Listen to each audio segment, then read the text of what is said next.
positionnement boo xamante ni le peuple sénégalais en sera édifié et je suis sûr et certain que les gens sont nous reverrons encore voilà. Ayoba dégg nga li Boubacar Dias wax. par rapport ak déclaration Macky Sall bi yu jeexal waxum troisième candidature fii moom sagesse la wax sagesse ak. grandeur. ak grandeur la wax. waaw mën nañ ko gisee sagesse ak grandeur wala gëmoo ni yow ni lii. bon recul la c'est un recul boo xam ne pression moo tax mu reculer. bon parce que gis nañ fi depuis boobu ba léegi gis nañ fi ay actes yoo xamante ni taxoon na ba sénégalais yi seen xel njortoon lu beneen fànn. bon lépp li nga wax nag mën nañ ko tënk ci biir discours président bi sagesse grandeur recul yooyu yëpp mën nañ ko ci tënk te tënk bi ñu ko ciy tënk mën na am ay cëslaay li tax ma wax ko mooy comme ni ko Bouba waxee léegi dara empêché wul woon président mu ne damay nekk candidat en 2024 dara empêché wu ko c'est le président de la république bu ko déclaré dara mënul woon dox digganteeg mu déclaré ni 2024 damay présenté wu après dañ ko yóbbu conseil constitutionnel mu tranché noonu la doon demee comprendre léegi nag pour man sagesse bi mooy fi mu natt ni bu déclaré candidature am mën na yóbbu dëkk bi ci ay yëngu-yëngu yoo xamante ni mën na plongé waat dëkk bi ci ay coono ak fitna te biñ ci jógee yàggul 1er ak 2 juin lañ ci jógee économie bi mu commencé jógaat tuuti yàggul demoon nañ ci ba nekk dans une semaine boo xamante ni c'était un chaos absolu transfert d'argent yi doxul banques yi doxul dara doxul dëkk bi ñëpp taxaw comme naan léegi bu déclaré waatoon candidature am à la veille du baccalauréat dëkk bi amaat ay yëngu-yëngu nekkaat ci fitna loolu mënoon naa indiwaat yeneen jëya pour man sagesse bi mu am ba ni du ma nekk candidat mun nañ ko dugal foofu sagesse la mënoo ko bañal c'est-à-dire koo xamante ni dara tere ko woon moo yor doole moo yor armée moo yor police moo yor gendarmerie moo yor kees nguur gi moo yor justice lan moo ko tere ban la force légale dara terewu ko mu taxaw ci kanamu télé bi ni damay présenté wu après coow mooy bari rek mais fi muy mujjee mooy yóbbu ko ci conseil constitutionnel donc mën nañoo jàpp ni sagesse la grandeur la tamit boo duggalee sagesse day indi forcément grandeur mooy quelqu'un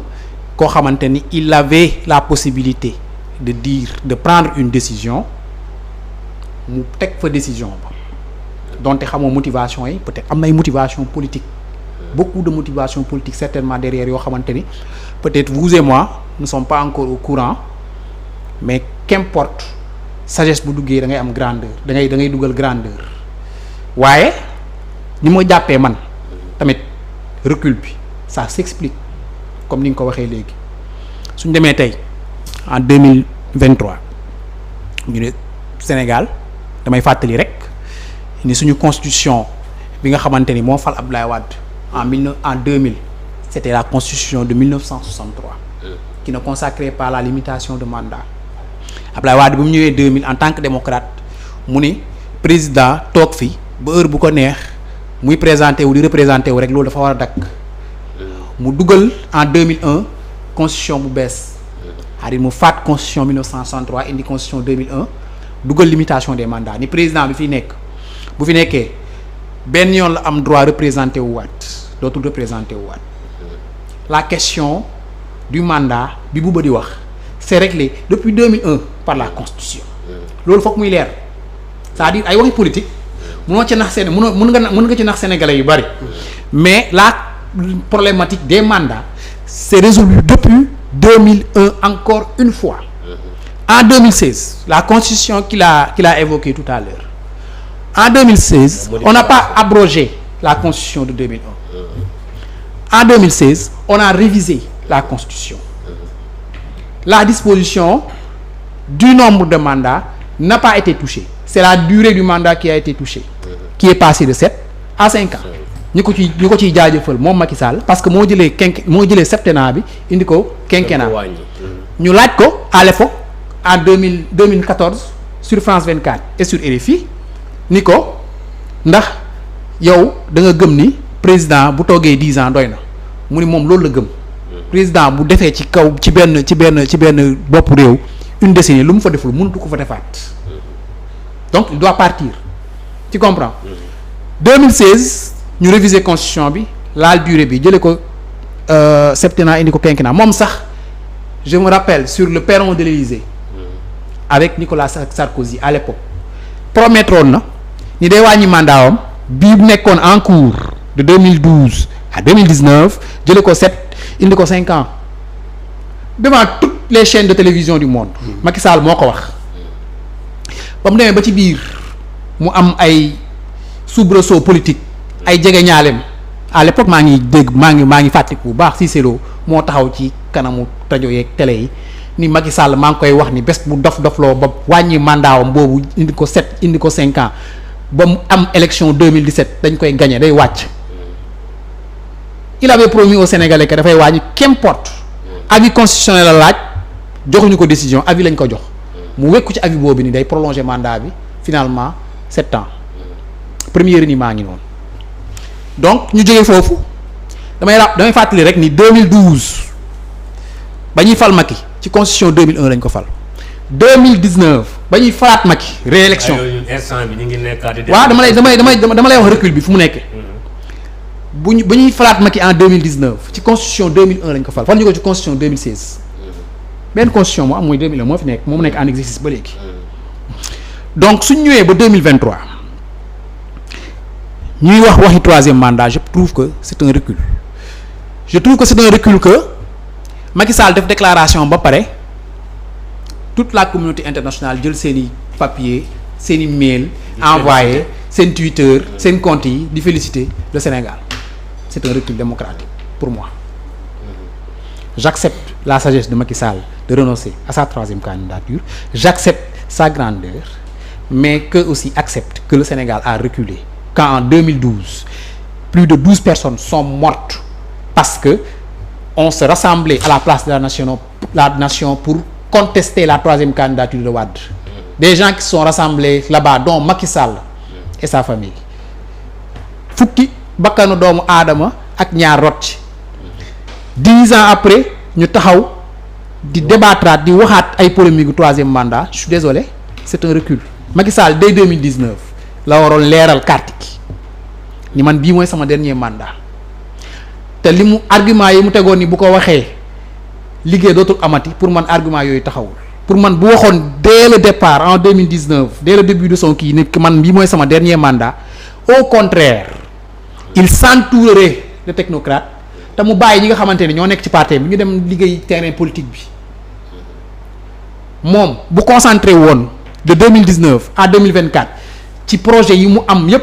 teg ko ci mu ay projet yoo xamante ni te am projet yoo xamante ni muy projet yu baax ay PUDC ay PSE yi am na ci ay projet yu baax yoo xamante ni même l'opposition la plus radicale ñu Ousmane Sonko reconnaître nañ projet yu baax la mu concentré wu loolu ci liggéey amaane bu demee ba heure bii il n'aurait aucun problème à désigner un successeur boo xamante ni il ferait l'unanimité autour de sa personne boo xamante ni buñ tey jii duñ problème yi Benno Bokk Yaakaar am peut-être ak APR am ko ci nga xamante ni wékku ci ginnaaw ñu naan Macky Sall renoncé na ci kan la ñuy wékku ci kan la ñuy dem loolu du am dégg nga keroog samedi Thérèse Faye ak Omar Youm dañ ko wax biir palais boo demee fan la ñuy wékku yow lañ miin yow lañ xam suñu bakkan yi bu jëree ñu teg ko ci dañ ko ci teg waaye yow moom boo demee kër gi tas mais c'est désastreux. ay yow foofu la bëggoon ñëwee ak Cheikh bu ñu gisee décision président Macky Sall bu mu jël démb bërki démb. avant muy jël décision bi ay jege ñaaleem waa Benno Bokk Yaakaar président bi waa APR ay alliés am ay ñoo xamante ni ay kilifa yu mag jël taxaw def ay discours wax ak ay mots yu fort nag ay mots yu fort xam nga loolu gëm-gëm la. conviction la. ni par la force am na sax ñu taxaw ni bu ko jaree sax suñu bakkan ñu teg ko si tey jii parce que politique moom boo si dugg conviction lay doon boo demee nga ni yow loolu nga gëm ki nga jiital mu tax la def lu nekk jël saw li nga wax noonu bëgg ko noonu mu jël ko teg ko ne da ngay retourner waat sa veste ni président li mu wax mooy sagesse président li mu wax mooy waxu grandeur donc yow day mel ni comme si que yow yéen ñi ko doon pousser pour mu jël décision boo mu jël teg ko fële ne que yéen xam ngeen ni bi ngeen koy wax loolu yoon ngeen ko c'est-à-dire si fitna ngeen ko doon pousse. parce que ñu bari si ñoom nee nañ tey décision bii mu jël wàccee na lu bari c'est-à-dire calmé na waat lépp parce que dañ ni république la ñu am Sénégal sacrifice boo mën a def pour dëkk bi wàcc wala fitna bañ fi am na nga jël décision boobu donc ñu ko doon pousse démb dans cette décision de 3e candidature tey bu nu ñëwee ni président li mu wax moo wàccee tension bi mooy sagesse mooy il est grand nangam sax donc ñoom ils avaient des esprits petits man loolu laa bëgg a comprendre quoi nga expliquer na tuuti yow loo si xam. oui di la jaajëfal si question bu am solo bi en fait man sama gis-gis mooy ñëpp ñi nga xamante ni dañ doon pousse président Macky Sall pour mu def 3e mandat gëmuñu Sénégal c'est des gens yu nga xamante ni ils ne croient pas en la destinée de ce pays-là en la stabilité du Sénégal ay nit la ñoo xamante ni parce que logique pour logique ils disent que ginnaaw bi président Macky Sall ne moom bokkatul indi na dal réew mi stable na mais bu dee président Macky Sall renoncé mooy tax dëkk bi am stabilité mooy tax réew mi dal mooy tax tension yëpp wàcc bu dee dañoo bëgg Sénégal le patriotisme bi ñuy wax tout le temps di wax ne ni la patrie avant le parti bu doon exercer nañ ko ñoom ñooñu doon ko encourager parmi eux les 476 maires qui ont signé une pétition pour demander à Macky Sall d'être candidat à l'élection présidentielle de 2024 ils auraient dû penser au peuple et à cette nation-là ne ko mais président da ngay peut-être constitution may na la mais pour l'intérêt suprême du Sénégal yow tegal lépp ci suuf sénégalais yi nekk ci jàmm pour te dire aussi dafa am une sorte d'hypocrisie quand même derrière aussi mënoo ne président ginnaaw bi mu renoncé tu lui trouves de la grandeur tu lui trouves de la sagesse tu lui trouves 1001 autres qualités ginnaaw bi mu bàyyi décision bi léegi su bàyyitoon décision bi forcé ne moom day dem defi élection donc il n'aurait pas eu toutes ces qualités qu'on lui trouve aujourd'hui il faut à un moment donné qu'on soit logique man waa APR je trouve que Benno Bokk Yaakaar ils ont joué ils ont poussé le président ils ont mis la pression sur le président Macky Sall man depuis le début man li ma gëm mooy président Macky Sall quand il disait aux Sénégalais en toute bonne foi je veux bien limiter les mandats à 2 c'était sincère moi j'y crois moi je crois qu'il était sincère